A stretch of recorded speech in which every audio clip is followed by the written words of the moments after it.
Proper tip selection is an important step when brazing copper tubing during the installation of an AC or refrigeration system. But how do I know what size tip to use? Well, the size of the job determines the size of the tip, and the size of the tip determines the pressures to set on your regulators. Now, if you're using a tip that's too small for the job, you won't be able to bring your copper tubing up to the target temperature needed.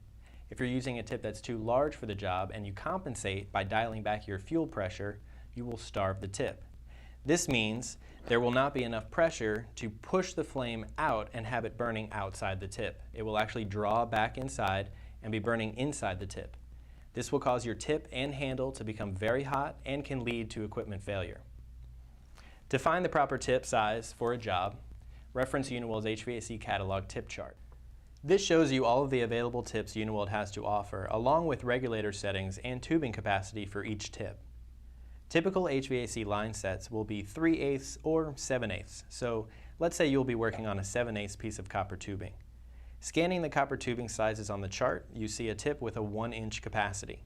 This is very close to 7/8 and will work best for this job. The chart tells you to use a Type 17-2 tip, and the regulator pressure should be set at 5 psi for oxygen and 5 psi for acetylene. Now that you have selected the proper tip, the 2 O-rings on the mixer should be inspected to ensure that they are still intact. Now, if these O-rings need to be replaced, they're available at your local HVAC distributor under part number TXRK. And this kit comes with 10 O-rings, 5 of each size, and you simply slide off the old O-rings and slide the new ones on. And once you've inspected these O-rings and ensured that they're intact, you can attach that to your handle. Now, because Uniweld's oxyacetylene tips have that double O-ring seal, these should only be hand tightened onto the handle. Do not wrench tighten these tips down, as it will crush the O-rings and the oxygen and acetylene will not mix properly. Next, we will set the pressures on our regulators.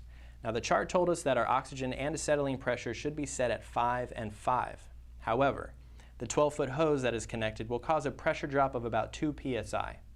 Therefore, we'll set the pressures on oxygen and acetylene at 7 and 7. Once you have your tip connected to your handle and your regulators set at the proper pressures, now you're ready to light your torch. Thanks for watching. I'm Matt with Uniweld, quality tools that go to work with you.